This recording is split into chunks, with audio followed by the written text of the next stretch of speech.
Hi dears, എന്തൊക്കെയുണ്ട് വിശേഷം? എല്ലാവർക്കും സുഖമല്ലേ? എല്ലാവർക്കും സുഖമാണെന്ന് വിചാരിക്കുന്നു.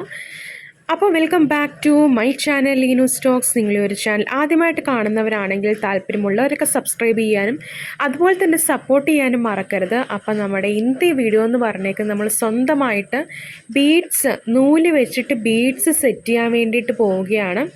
അപ്പം അതെങ്ങനെയാണെന്നാണ് ഇന്നത്തെ വീഡിയോയിൽ ഞാൻ കാണിക്കാൻ വേണ്ടിയിട്ട് പോകുന്നത്. അപ്പോൾ അതിന് വേണ്ടിയിട്ട് ഞാൻ എടുത്തിരിക്കുന്നതെന്ന് വെച്ചാൽ എംബ്രോയ്ഡറിയുടെ ത്രെഡാണ്. ഒന്നെങ്കിൽ നമുക്ക് എംബ്രോയ്ഡറിയുടെ ത്രെഡ് എടുക്കാം, അല്ലെങ്കിൽ വുളൻ ത്രെഡൊക്കെ എടുക്കാം കേട്ടോ. അപ്പോൾ ഞാൻ ഒരു പേന ഇവിടെ എടുത്തിട്ടുണ്ട്. പേന എടുത്തിട്ട് ഇതുപോലെ ജസ്റ്റ് ആ പേനയ്ക്ക് ചുറ്റും ഇതുപോലൊന്ന് നല്ല രീതിയിൽ ഒന്ന് ചുറ്റി കൊടുക്കുന്നുണ്ട്. സ്വല്പം ഒന്ന് മുറുക്കി ഒന്ന് ചുറ്റി കൊടുക്കുന്നുണ്ട്. അപ്പം ഇങ്ങനത്തെ ഇതുപോലെയാണ് സത്യം പറഞ്ഞാൽ നമ്മൾ ത്രെഡ് ബീഡ്സ് ഒക്കെ സെറ്റ് ചെയ്യുന്നത്. അപ്പം നമ്മൾ ത്രെഡ് ബീഡ്സ് ഒക്കെ ആണെങ്കിൽ പീസിന് 1 രൂപയാണ് മാർക്കറ്റിൽ റേറ്റ് വരുന്നത്. ചിലപ്പം പല കടകളിലും പല റേറ്റ് ആയിരിക്കും. പക്ഷെ അത്യാവശ്യം വിലക്കുറവായിട്ടാണ് ത്രെഡ് ബീഡ്സിന് റേറ്റ് വരുന്നത്. ഗ്രാമിനൊക്കെ അല്ല, പീസിനാട്ടോ. ഇവിടെയൊക്കെ പീസ് റേറ്റിനാണ്. പീസിന് ഏകദേശം 1 രൂപ ആ ഒരു റേഞ്ചിലാണ് ത്രെഡ് ബീഡ്സിന് റേറ്റ് വരുന്നത്. എന്നിട്ട് ഞാനാണെങ്കിൽ ഇതുപോലെ ജസ്റ്റ് ഒന്ന് ആ നൂല് എൻഡ് ചെയ്യുന്ന ഒരു പോർഷൻ ഉണ്ടല്ലോ, ആ പോർഷൻ്റെ അവിടെ ജസ്റ്റ് ഇതുപോലെ ഒന്ന് നൂലൊന്ന് ഒട്ടിച്ചു കൊടുക്കുന്നുണ്ട്. നിങ്ങൾ ഈ ഫെവി ബോണ്ട് ഉപയോഗിക്കുന്നതിന് പകരം മറ്റ് ഫാബ്രിക്കിൻ്റെ ഗ്ലൂ ഉപയോഗിക്കുന്നതായിരിക്കും നല്ലത്. കാരണം അതാവുമ്പോഴത്തേക്കും ഇതുപോലെ ആ ഒരു പാട് കാണത്തില്ല, നമ്മൾ ഒട്ടിച്ചതായിട്ടുള്ള ആ ഒരു പാട് കാണത്തില്ല.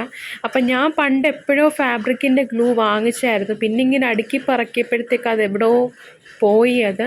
അപ്പം പിന്നെ എനിക്കത് കിട്ടിയിട്ടില്ല. പിന്നെ വീണ്ടും ഒന്നുകൂടെ ഫാബ്രിക്കിൻ്റെ ഗ്ലൂ ഇനി വാങ്ങിക്കണം. ഫാബ്രിക്കിൻ്റെ ഗ്ലൂ എന്ന് പറഞ്ഞാൽ ഫെവിക്രിലിൻ്റെ ആ ഒരു പിങ്ക് കളറിലെ ഒരു ഗ്ലൂ ഉണ്ടല്ലോ, പിങ്ക് കളറ് എന്താണ് പോസ്റ്റർ വരുന്ന ആ ഒരു ഗ്ലൂ ഉണ്ടല്ലോ, അതാണ് ഉദ്ദേശിച്ചത്. ഫാബ്രിക്കിൻ്റെ ഗ്ലൂ പിങ്കും ബ്ലൂ ആണെന്ന് തോന്നുന്നു. അപ്പം അങ്ങനെയാണ് കാര്യങ്ങൾ. അപ്പോൾ ഇവിടെ ആണെങ്കിൽ ഭയങ്കര മഴയാട്ടോ. ഞാൻ രാവിലെ കുറച്ച് വീഡിയോസൊക്കെ എടുത്ത് വെച്ചിട്ടുണ്ടായിരുന്നു. പിന്നെ ഞാനത് ഡിലീറ്റ് ചെയ്ത് കളഞ്ഞു. കാരണം ഫോണിലാണെങ്കിൽ ഇപ്പോൾ സ്റ്റോറേജിൻ്റെ ആ ഒരു സ്പേസ് കാണിക്കുന്നതേ ഇല്ല. അപ്പം പതുക്കെ വേണം ഇത് ഇളക്കിയെടുക്കാൻ വേണ്ടിയിട്ട്. പെട്ടെന്ന് നമ്മൾ വലിച്ചൂരി അങ്ങനെ അങ്ങ് എടുക്കരുത്. പതുക്കെ വേണം നമ്മൾ ജസ്റ്റ് ഒന്ന് പെട്ടെന്ന് പതുക്കെ വേണം നമ്മളിതൊന്ന് ഊരിയെടുക്കാൻ വേണ്ടിയിട്ട്. അപ്പോൾ ഒരു ത്രെഡ് കൂടെ ജസ്റ്റ് വലിപ്പത്തിലൊന്നാക്കാൻ വേണ്ടിയിട്ട് ഒരു ത്രെഡ് കൂടെ ഇതുപോലെ ജസ്റ്റ് ഒന്ന് ചുറ്റി കൊടുക്കുന്നുണ്ട്. അപ്പോൾ ഇതുപോലെ ഇങ്ങനെ ചുറ്റി ഇങ്ങനെ പോയാൽ മതി. ഭയങ്കര സിമ്പിളാണ് ഈ ഒരു വർക്കെന്ന് പറഞ്ഞേക്കുന്നത്. പിന്നെ നമ്മൾ കുറച്ച് നേരം ഇങ്ങനെ ചെയ്യുമ്പോഴത്തേക്കും നമുക്ക് ചിലപ്പോൾ കുറച്ച് മടുപ്പൊക്കെ തോന്നുമായിരിക്കും. എന്നിരുന്നാൽ പോലും നമ്മൾ ആ ഒരു ഇഷ്ടത്തോടെ ചെയ്യുമ്പോഴത്തേക്കും നമുക്കതിൻ്റെ ആ ഒരു റിസൾട്ട് നമുക്ക് കിട്ടും. അപ്പോൾ ഇവിടെ ആണെങ്കിൽ ഞാൻ നേരത്തെ പറഞ്ഞതുപോലെ തന്നെ ഭയങ്കര മഴയാണ്. രാവിലെ തൊട്ട് തുടങ്ങിയ മഴയാണ്. എല്ലായിടത്തും മഴയാണെന്ന് തോന്നുന്നു. ഇടയ്ക്കൊന്ന് ചാറും, അത് കഴിഞ്ഞിട്ട് ഇടയ്ക്ക് നല്ല രീതിയിൽ പെയ്യും, കാറ്റടിക്കും. ഇവിടെ ആണെങ്കിൽ കറണ്ടൊന്നുമില്ല. അപ്പോൾ എൻ്റെ ഫോണിൽ ചാർജും ഇല്ലായിരുന്നു. അപ്പോൾ ഇതിനകത്താണെങ്കിൽ മറ്റേ നമ്മുടെ ഇൻവെർട്ടർ ഉണ്ടെന്ന് പറഞ്ഞാലും അതിൽ ചാർജൊക്കെ തീർന്ന് കംപ്ലീറ്റ്ലി ഓഫായിപ്പോയായിരുന്നു.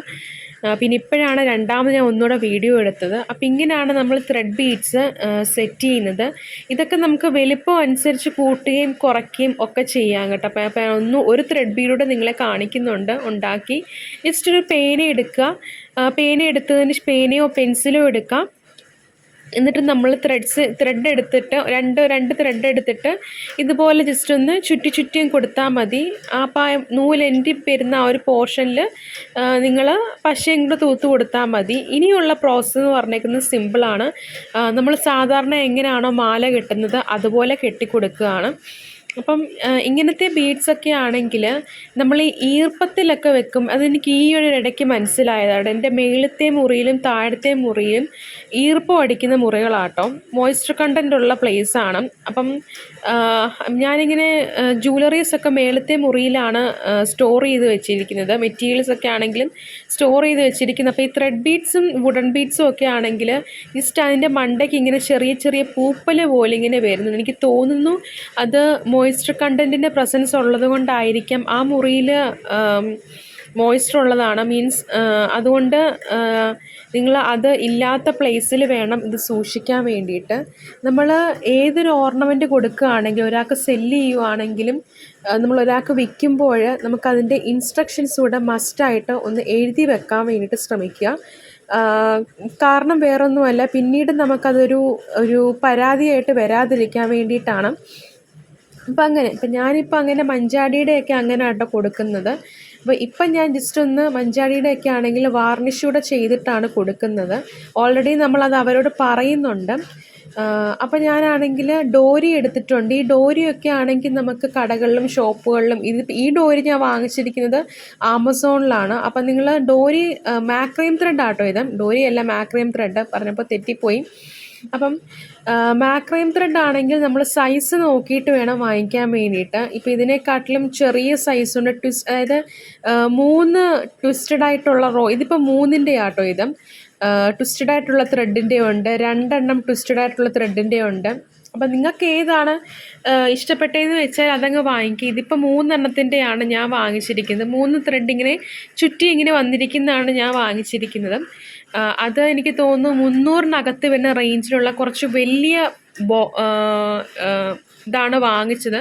പാക്കറ്റ് അല്ലല്ലോ, വലിയൊരു ഇതാണ് ഞാൻ വാങ്ങിച്ചത്. എന്താ പറയുന്നത്, എനിക്ക് വലിയ റോളാണ് ഞാൻ വാങ്ങിച്ചത്. 300ൻ്റെ ഉണ്ട്, 200ൻ്റെ ഉണ്ട് കേട്ടോ. അപ്പം നിങ്ങൾക്ക് ഏത് ഇഷ്ടപ്പെട്ടതെന്ന് വെച്ചാൽ അത് വാങ്ങിക്കാം. പിന്നെ ചിലങ്കയുടെ ബീഡ്സ് ആണെങ്കിൽ നമുക്ക് ആമസോണിലൊക്കെ അവൈലബിൾ ആണ്. പിന്നെ മോത്തിയിലും അവൈലബിൾ ആണ് ചിലങ്കയുടെ ബീഡ്സ്. അപ്പോൾ അതൊക്കെ നിങ്ങൾ നോക്കിയിട്ട് റേറ്റൊക്കെ നോക്കിയിട്ട് നിങ്ങൾക്ക് പറ്റുന്നതാണെങ്കിൽ നിങ്ങൾ വാങ്ങിച്ചു നോക്കുക. അത്യാവശ്യം നല്ല രീതിയിൽ മൂവ്മെൻ്റ് ഉള്ള ഒരു മാലയാണ് ഈ ചിലങ്കയുടെ മാലയൊക്കെ. നമ്മൾ എക്സ്പോയ്ക്കോ അല്ലെങ്കിൽ എക്സിബിഷൻസിനൊക്കെ പോയാലും അത്യാവശ്യം നല്ല രീതിയിൽ മൂവ്മെൻ്റ് ഉള്ളൊരു മാലയാണ്. അപ്പം ഞാൻ ബീഡ്സ് എല്ലാം ഇതുപോലെ ജസ്റ്റ് ഒന്ന് ഇട്ടിട്ട് കൊടുക്കുന്നുണ്ട്. അപ്പോൾ ഇന്നാണെങ്കിൽ എനിക്ക് ഇൻട്രോ വീഡിയോസൊക്കെ വെളിയിൽ നിന്ന് എടുക്കണമെന്നുള്ള ആ ഒരു ആഗ്രഹത്തിൻ്റെ പുറത്താണ് ശരിക്കും ഞാനിപ്പോൾ 2-3 ദിവസമായി വീഡിയോ ഇട്ടിട്ടെന്ന് എനിക്ക് തോന്നുന്നു. ഒന്നാമത് മഴയാണ്, പിന്നെ അതുപോലെ തന്നെ വീഡിയോ എടുക്കാനുള്ളൊരു മൂഡും എനിക്കില്ലായിരുന്നു. അപ്പോൾ ഷോർട്സൊക്കെ ഞാൻ കണ്ടിന്യൂസ് ആയിട്ട് അപ്ലോഡ് ചെയ്യുന്നുണ്ടായിരുന്നു എന്നെക്കൊണ്ട് പറ്റുന്ന രീതിയിലൊക്കെ. അപ്പം നമുക്കാണെങ്കിൽ പല പല വെറൈറ്റി ആയിട്ടുള്ള ഒരുപാട് ജ്വല്ലറീസ് നമ്മുടെ വെബ്സൈറ്റിലൊക്കെ ഈ ഗൂഗിളിലും ഒക്കെ ഇഷ്ടം പോലെ ഉണ്ട്. അപ്പം അതൊക്കെ നമ്മൾ നമ്മുടേതായ രീതിയിലൊക്കെ ഒന്ന് ചെയ്ത് നോക്കി പഠിക്കാൻ വേണ്ടി അങ്ങനെ നമ്മൾ ചെയ്ത് നോക്കിയെങ്കിൽ ഇപ്പം നമുക്കിപ്പം കണക്കൊക്കെ പഠിക്കുവാണെങ്കിൽ നമ്മളത് ചെയ്ത് നോക്കുമ്പോഴല്ലേ നമുക്കതിൻ്റെ ആ ഒരു ഐഡിയ കിട്ടുന്നതും. അപ്പം അതുപോലെ ഉള്ളൂ ഇത്, നമുക്ക് ചെയ്ത് നോക്കുമ്പോഴാണ് നമുക്ക് ഐഡിയ കിട്ടുന്നത്. അപ്പം ബീഡ്സൊക്കെ ആണെങ്കിൽ നിങ്ങളുടേതായ രീതിയിൽ ബഡ്ജറ്റൊക്കെ നോക്കിയിട്ട് വാങ്ങിക്കുക. നമുക്കിപ്പോൾ ഒരു ജ്വല്ലറി മേക്കിങ്ങിൻ്റെ ബിസിനസ്സൊക്കെ ആണെങ്കിൽ ഒരു 500, 1000 ആ ഒരു രീതിയിൽ നമുക്ക് സ്റ്റാർട്ട് ചെയ്യാനായിട്ട് പറ്റും. അപ്പം നിങ്ങളുടെ ഇഷ്ടത്തിന് നിങ്ങൾ ചെയ്ത് നോക്കുക. വെറൈറ്റി ആയിട്ടുള്ള ഡിസൈൻസ് കണ്ടുപിടിക്കാൻ വേണ്ടിയിട്ട് ശ്രമിക്കുക. നമ്മൾ ഇങ്ങനെ വെറൈറ്റി അത് നല്ല സാധനവും കൂടെ ആയിരിക്കണം. അങ്ങനെ ചെയ്യുമ്പോഴത്തേക്കും ആൾക്കാർ കുറച്ചുകൂടെ വിസിബിലിറ്റി കൂടും. ഒരാൾ ചെയ്ത അതേ മോഡൽ തന്നെ ചെയ്യുമ്പോഴത്തേക്കും ആ ഒരു വിസിബിലിറ്റി അവിടെ കുറയുകയാണ് ചെയ്യുന്നത്. അപ്പോൾ അതിനെക്കാട്ടിലും കുറച്ചുകൂടെ ഭംഗിയായിട്ട് നമുക്ക് എങ്ങനെ ചെയ്യാൻ പറ്റും, അങ്ങനെ കൂടെ നമ്മൾ ജസ്റ്റ് ഒന്ന് തിങ്ക് ചെയ്തുകൊണ്ടൊന്ന് നോക്കുക. അപ്പം നമ്മുടെ മാലയുടെ പണി ഏകദേശം ഇവിടെ കഴിഞ്ഞിരിക്കുകയാണ്. ഇനി നമ്മൾ ഇയറിങ്സ് ആട്ടോ ചെയ്യാൻ വേണ്ടിയിട്ട് പോകുന്നത്. അപ്പം ഈ ഒരു ഇയർ ടാഗൊക്കെ ആണെങ്കിൽ നമുക്ക് പ്ലേറ്റഡ് ഒക്കെ വാങ്ങിക്കാൻ കിട്ടും. പക്ഷേ അത് എവിടെ കിട്ടുമോ എന്നുള്ള കാര്യങ്ങളൊന്നും എനിക്കറിയത്തില്ല. ഞാനിങ്ങനെ വെബ്സൈറ്റിലൊക്കെ നോക്കിയപ്പോൾ ചിലരൊക്കെ പ്ലേറ്റഡിൽ ചെയ്തും കൊടുക്കുന്നവരുണ്ട്. അപ്പം ഞാൻ ആദ്യം ഇവിടെ എനിക്ക് ഐപ്പിന്നും ഹെഡ് പിന്നും തമ്മിൽ എപ്പോഴും തെറ്റിപ്പോകും കേട്ടോ. നമ്മളിവിടെ ഒന്നെങ്കിൽ ഐപ്പിന്നോ ഹെഡ് പിന്നോ എടുക്കാം. സാധാരണ ഇയറിങ്സ് ഉണ്ടാക്കുന്ന പോലെ നമ്മളിതുപോലെ ഇയറിങ്സ് ജസ്റ്റ് ഒന്ന് ചെയ്ത് കൊടുക്കുന്നുണ്ട്. ഹെഡ് പിൻ എടുക്കുന്നതാണോ ഏതെങ്കിലും ഒന്ന് നിങ്ങൾ എടുത്താൽ മതി. നിങ്ങളുടെ കയ്യിലിരിക്കുന്ന ഏതെങ്കിലും ഒന്ന് എടുത്താൽ മതി. പിന്നെ ചിലങ്കയുടെ ബീഡ്സ് ഇതുപോലെ നമ്മൾ ഇട്ട് കൊടുക്കുന്നുണ്ട്. പിന്നെ ആ ഒരു സംഭവം നമ്മൾ ആ ഒരു ഇയർ ടാഗിലേക്ക് കണക്ട് ചെയ്ത് കൊടുക്കുന്നുണ്ട്. അപ്പോൾ ഇത്രയേ ഉള്ളൂ നമ്മുടെ ആ ഒരു സിമ്പിൾ മാല എന്ന് പറഞ്ഞേക്ക്, ത്രെഡ് വെച്ചിട്ടുള്ള മാല, ത്രെഡ് ബീഡ്സ് വെച്ചിട്ട്. അപ്പം നമുക്ക് ആ ഒരു ത്രെഡ് ബീഡ്സ് ഉണ്ടാക്കാൻ അറിയാമെങ്കിൽ നമുക്ക് പല മോഡലിൽ മൾട്ടി കളറിലും ഒക്കെ നമുക്കിത് ചെയ്തെടുക്കാനായിട്ട് പറ്റും. അപ്പോൾ ഇതാണ് നമ്മുടെ മാലയുടെ ഫൈനൽ ലുക്ക് എന്ന് പറഞ്ഞേക്കുന്നത്. അപ്പം നിങ്ങൾക്ക് ഈ ഒരു വീഡിയോ തീർച്ചയായിട്ടും ഇഷ്ടപ്പെടുവാണെങ്കിൽ ചാനൽ സബ്സ്ക്രൈബ് ചെയ്യാനും സപ്പോർട്ട് ചെയ്യാനും മറക്കരുത്. അപ്പം ഇതുപോലത്തെ വെറൈറ്റി വീഡിയോസുമായിട്ട് ഇനിയും വരാം. നെക്സ്റ്റ് വീഡിയോയിൽ കണ്ടുമുട്ടുന്നത് വരെ എല്ലാവർക്കും tata, bye bye, see U.